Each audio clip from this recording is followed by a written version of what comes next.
Hello, everyone, and thank you for joining us today. Today, we have a special guest on this episode of the FinLink podcast, Michael Connaughton, CFP, founding partner of Lead Advisor. Michael's firm specializes in talent search and acquisition, consulting, and a number of other professional services for wealth management firms and RIAs to find talent for their firms. In this episode, we'll explore how Lead Advisor is transforming the talent acquisition space in career development, and talk about some of the challenges firms might be facing in today's environment. I know at FinLink we have a jobs marketplace. We get questions all the time from our audience of advisors and wealth management firms that are looking to staff and scale and plug in potential hires. So number of questions and a big interest for advisors and around this topic. So we're super excited to have you here today, Michael. Thank you for joining us. Thanks for having us, Nick. Really excited to see what you guys are doing at FinLink and appreciate you having us on today. Yeah. So before we dive in, what motivated you to focus on the talent acquisition and consulting space within the wealth management sector? Yeah, so wealth management is all I've ever known. Myself and my partner, about 19 years ago, started as interns in the wealth management space and then took on leadership paths at different firms. And I think what we started to realize, Nick, was that there was a lot of consulting firms and talent acquisition firms that existed out there that didn't necessarily have a wealth management background. And when we were hiring and trying to look for specialized wealth management talent ourselves, it could be a struggle sometimes just going through the nomenclature and going back and forth with a recruiting firm that might specialize in a variety of different industries and didn't really know our space or didn't have a network in the channel. So we thought there was a market opportunity there, both being CFPs, both being in leadership roles, being in the wealth management space for a long time, where we could come out, make an impact, and reach a broad community and instantly understand what firms were looking for and also leverage our networks along the way. Yeah, I mean, it seems like it's a huge need, as I'd mentioned, in the space, and so I think obviously the timing and for what you guys do is on par. What can you share your journey leading up to the founding of Lead Advisor? Well, what's your background and experience and sort of prior to starting this company? Yeah, so started out as a financial advisor, then a few years in, got tapped on the shoulder to take a leadership position. So Mhm. most of my career prior to finding Lead Advisor, I was really recruiting, training, and developing wealth management talent Mhm. and helping with some general business strategy at a few different firms as well. So that was all really formative for me to help leverage some of the things we're working on today. I was at a few different firms, got exposed to multiple platforms, advisors running different types of businesses along the way, exposure to different product sets, and I think that's all helped us Mhm. add really good perspective when we're collaborating with firms now, as we're ranging, as you said off the top here, Nick, from RIAs to independent BDs to even some larger programs and financial institutions. So that's really what's allowed us to gain some, I guess, perspective and make an impact when dealing with firms along the channels that we're speaking with every single day. And so, do you guys focus specifically in wealth management, or do you have other sort of verticals that you're in as well? Yeah, we're very niche focused. So we're working specifically inside the wealth management community, probably in 6 or 7 core roles, Nick. So when we're dealing with wealth management firms, what we're helping them hire for are either on the client service or operations side. And that can mean different things. It can mean, trading and operations. It can mean just a traditional client service associate. We're helping on the investment strategy side, everything from, an analyst to a chief investment officer or director of investments. We're helping with financial planning support, everything from a paraplanner to directors of financial planning. We're helping with teamed advisors for firms, everything from the associate advisor to a lead advisor that's going to help manage a segment of the book. And then we're also helping firms in the areas of finding help on the practice director front or chief Mhm. operating officer front, as some firms may refer to it as well as probably a new and growing role on the marketing side, specifically within a wealth management firm. So niche focused within those core disciplines within wealth management is where we're playing every single day. Yeah, that was going to be my next question is sort of what services do you offer? One of the questions that I get quite often from our audience, from firms that are looking to hire is they really have no benchmark or no way of figuring out what sort of compensation to pay, whether it be for C-level positions within an organization. One of the biggest things that we're coming across now is founding advisors that create firms that scale quite significantly are looking to replace themselves as the CEO. So they'll go out, they'll be, the chairperson, founding member, but they want to hire a CEO, a COO, an executive suite of people that really take the firm to the next level.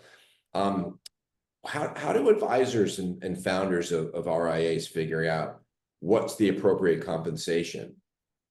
It can be challenging. I think there's some studies out there, but the studies are often dated. I know the CFP board did a study, Schwab has done a study as well. And I think the knowledge that we're sharing with firms, and I think it's a common question every single time when we're engaging with a firm, regardless of what the hire is what's fair compensation and what have you seen out there in the marketplace. So what we've developed over time is a research series. We're compiling all this data from real life hiring with firms that we're engaging with. And we give a profile of the firm and how they're established, employee size, AUM. We give a little context around whether an RIA or an IBD. And then we're sharing some of the details of what these firms have hired for. So we might have firm profiles and then 4 hires for the same role and share some of the compensation ranges that we're seeing out there in the marketplace. And naturally, you might have to make some adjustments depending on geography and differences in the role because each role from firm to firm can be customized a bit. But I think that's been something that has been a real value add for firms is seeing real life hiring data Mhm. for firms that look like theirs for positions that they're seeking. So do you work with mostly larger firms, I guess that have the scale to employ or to go out there and find. I guess the question I have is what size firms do you work with? Yeah, it can vary. So, I mean, we've worked with certainly the smaller firms, and sometimes we enjoy that because it might be their first real critical hire they're making, and they want some consults or they want some ideas and counsel, I should say, around how to go about that and what they're looking to accomplish. But I'd say our sweet spot's probably that half a billion to 5 billion AUM firm, right? That feels like where they need us the most. They probably don't, in a lot of cases, have an internal HR and talent acquisition department that's Mhm. focused on hiring, and they really see value in what it is we do. Now, of course, we've worked with firms larger and firms smaller, but I'd say the sweet spot is there because they're at a size where they're looking to scale, grow, develop, and add talent, but don't necessarily have the internal resources to go find it, vet it, make sure that there's good communication, to make sure there's a structured interview process. We can help with all that. So that's probably our sweet spot and the firms we're working with most frequently, Nick. Yeah. I think one of the things we've also come across in terms of, feedback from companies that we speak with, not only the firms that are posting jobs on Finley, but job candidates alike, is that they'll uncover challenges when onboarding onto a new firm. So there's sort of this period of time where they're trying to figure out if it's the right match. Do you guys, I mean, given you guys have been doing this for quite some time, the matchmaking, is probably pretty important. do you see a number of challenges with firms that go out there trying to find talent? And how do firms how do they get around that? These hiring challenges to really find the firm that the person that might be a good cultural fit within the organization. Yeah, one of the things we pride ourselves on is really doing a deep dive with the firm before we engage and understanding what's important to them, Nick, from a culture perspective, and also maybe talking to them about what the future looks like for this hire and having a defined vision for anybody they're looking to engage with around hiring for these specific roles. Because I feel like if you don't have that, you're going to lose out on some talent, right? I think often the question is, all right, here's the role, here's the firm profile, here's your core responsibilities, here's what's important to us from a culture perspective, but what does it look like long term? I'm making a big life decision here by Yeah. changing firms. So we're walking firms through that and making sure that they're in a position to share some of those details and even highlight real life examples of people that have advanced their career within their practice throughout the interview process to attract that right type of talent. And then we're certainly giving some ideas just around questions to ask. We're asking some specific questions as we submit candidates into firms to get an idea of what might be important to the firm as well as the candidate to make sure that this could be a good match before they even invest their time to engage. Because as we know, having an organized and orchestrated interview process takes time away from the entire team in some cases, or at least the key team members in a lot of cases. So we want to make sure it's a good use of time for all parties involved. So I think that starts with us engaging and having a good understanding of what they're looking for, and then giving some counsel to the firms that are hiring around how they should approach it to find that right long-term fit, because nobody wants to go through the time invested to find a particular person only to have to do that again and again because they're not the right culture match, as you were alluding to. Yeah, yeah, no, that makes a lot of sense. Um, Professional development. I know that you've talked about it before. I think it's something that, at least from what I see and have experienced, most RIAs don't invest in or engage in professional development. Is that something that Lead Advisor offers or guides on?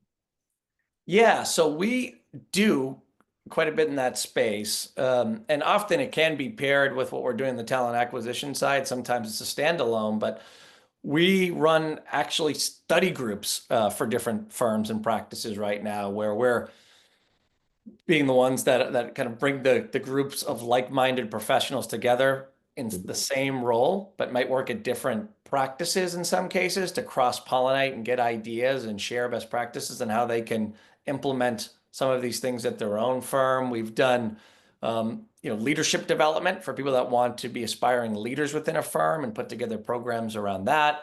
We've done some retreats for firms as well, where you might get away out of the office for a couple of days and we might be on site to help lead a retreat and do some exercises that might be a little bit outside the daily activities that you're doing in your normal job to help you build and enhance culture or create operations and procedures and firm direction, things of that nature. So we think that's something that's important. I think a lot of firms want to invest in professional development. They probably just don't have the internal talent and time to make that happen in a lot of cases. I think they certainly have people capable of running the programs, but they just don't have enough time in the day, Nick, to put together some of the professional development programs and manage all their other core responsibilities within their role. So we feel like that's been something that has allowed us to connect with firms on a different level. And I think the nice thing is we can bring perspective of working with different types of models and different size firms and bring that shared experience from what we've seen to firms as we're engaging. Yeah.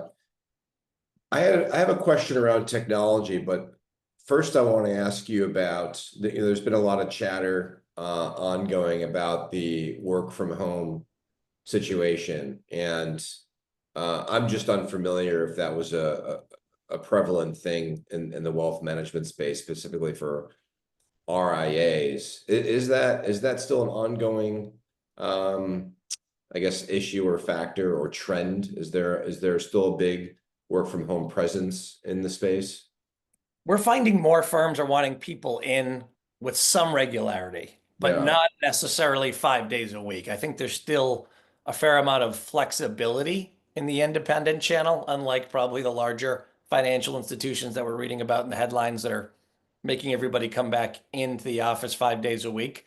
But we have found, while there was probably more flexibility because there had to be for obviously the past reasons that we were dealing with the pandemic and a variety of other things. I think now we're finding the hybrid model probably works best, where maybe somebody's in the office 3 days a week and is working 2 days remote, and a lot of firms are allowing for that flexibility still. So it doesn't seem to be a big game changer. What we're also finding too is that the hires, the employees of firms are actually wanting to be in the office a little bit more frequently than they did previously. They're missing that social connection and the team bonding and the idea sharing. So there's a desire, I think, on both sides to have people in the office with some more frequency, but also still have that flexibility to be remote a couple of days a week as well. Yeah. Yeah, that's something that we get asked quite a bit. The working remote, and I know a lot of firms are actually now moving towards bringing personnel back into the office for a number of reasons, for team building, accountability for sure. And I know for myself, I worked from home for quite some time, and I found it eventually just brought me to a place where I was just unmotivated. And so it's nice to be working around, people and having a collaborative work environment. Um, so for firms looking to attract top talent, what would you say are the critical elements that they should focus on to kind of enhance them as a firm uh, for attracting that top talent? Yeah, I think it's a few things, Nick. So I think one, it's making sure you have a structured process in place when you're going to go out and start interviewing talent. I feel like a lot of firms lack that. Mm. They know they need to hire. They might have some team buy-in around hiring, but they don't necessarily have a structured interview process to move somebody through and meet with different team members and get the diversity of opinions that they need to make a good hiring decision. So that's Yeah. one. It's making sure you're prepared to have that structured process that's going to be thorough, but also keep momentum and move fairly quickly. If you want to get top talent, you need to do that. I think the other things are just, making sure that, the value proposition of the firm, the brand, having a social presence and like a social media presence out there is Yeah. important. I think with, for candidates that are seeking new roles, they want to see some of those things. I think being able to see, as we were talking about earlier, examples of career advancements, really important. So I think those are the things that help differentiate the firms that are getting the really top talent to those that might be struggling to find the right hire just because they're not either dynamic enough or fast enough or structured enough to get them into their ecosystem and really have them as a long-term player in their organization. If you're not doing that, the firms that are Mhm. will win out. Yeah. So I guess in that same on that same topic, are there any specific, I guess, trends that you're seeing in the space as it relates to um, technology or talent acquisition within the wealth management space? Are there specific trends that you're seeing? Um, Yeah, I think there are. I think going back to having a social media presence and having a marketing angle Mhm. as a firm, I think is important. What kind of content is the firm putting out there? Is there brand awareness?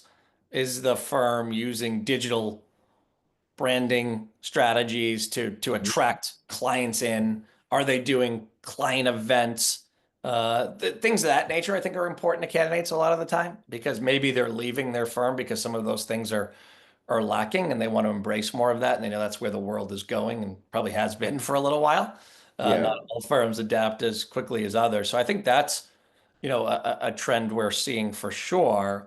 And Mhm. I think just generally, I think the tech stack is important to candidates now more than ever, right? So I think we're Yeah. getting questions around what type of tech is this firm using to support their client base, right? And that could be everything from financial planning software to CRM to investment reporting software, all of those things, right? So having the right tech stack that's going to really support a client in a holistic and thorough way seems to be more and more important to a candidate as they're interviewing, and that's something they want to know about. Yeah. Talk to us about how does somebody or one of our FinLink users, whether it's a firm or a candidate, how do they get in touch with Lead Advisor, whether they're looking to potentially utilize a search firm like yours to fill a position, or a candidate that might be looking to browse through potential job openings? How would they go about doing that with Lead Advisor?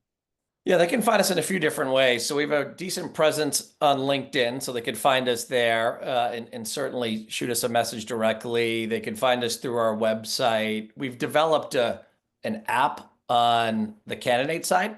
So when we engage with a candidate that might be actively looking, we have quite a few candidates that are reaching out because they know talent acquisition is what we do specifically in wealth management. We'll have a dialogue with them. We want to understand what they're looking for. We want to understand their background and experience, of course. But then we'll talk to them about, even if they're not actively looking today, if they want to have line of sight, Nick, into roles that they'd be interested in and are qualified for, they can, after they talk to us, they can get on our app. They can select different wealth management positions they would consider. They can put in compensation needs. They can put in geography preferences.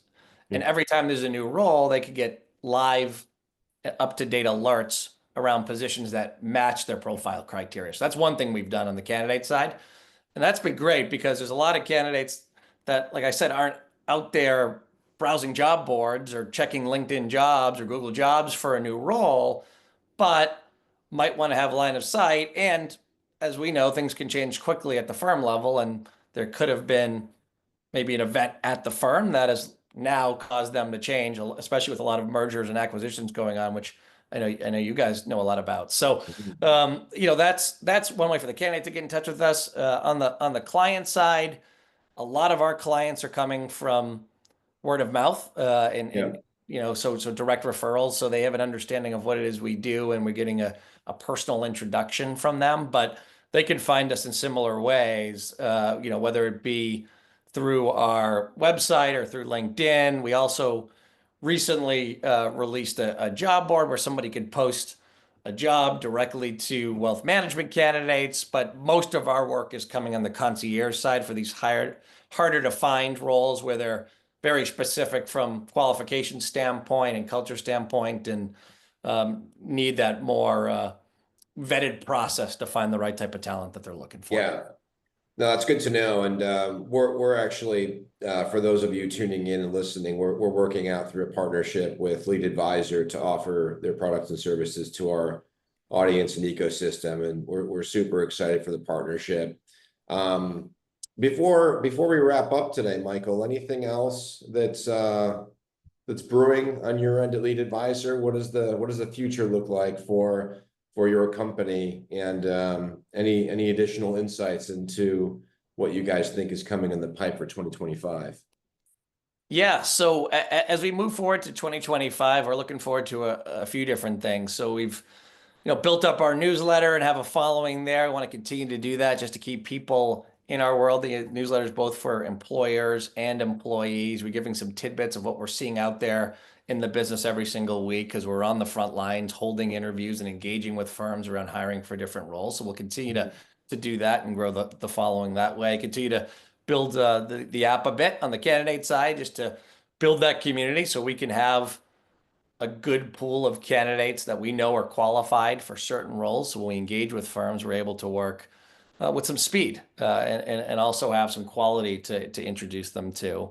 And then I think as we move forward, always exploring different types of technology. I know AI is an ever-changing market, but leveraging Mhm. different technology tools to allow us to make an impact, and then continue to help on the professional development side where firms need it. We love, to your point earlier, Nick, about being out with people, with firms, engaging in person. It's something that we also like doing, and we'll continue to do that because it keeps us sharp and in the game and gives us great perspective that we can share with other firms. So we'll continue down the same path and continue to grow relationships across multiple channels. That's been a fun part of what we do, is we've been exposed to all different types of firms with different philosophies and different approaches on different platforms. And I think that's given us really interesting perspective and a lot of learning along the way, which is, I think, helped us to do a good job on the talent acquisition and professional development front. Yeah. Well, it's certainly an evolving space and definitely a need. Like as you mentioned, we see it day in to day out with advisors that are growing through acquisition, through recruiting and scaling up. They need resources and talent to really help on those initiatives. And so really happy to have you on the call today. And I think that what you guys are doing is an important need in the space. And we're looking forward to our partnership going forward. Absolutely, Nick. Thank you for having us. Really appreciate the time. Thrilled about the partnership with FinLink and how we can make an impact. Thanks so much, Michael. And we look forward to continuing these podcasts and providing additional support and information to our audience in the future.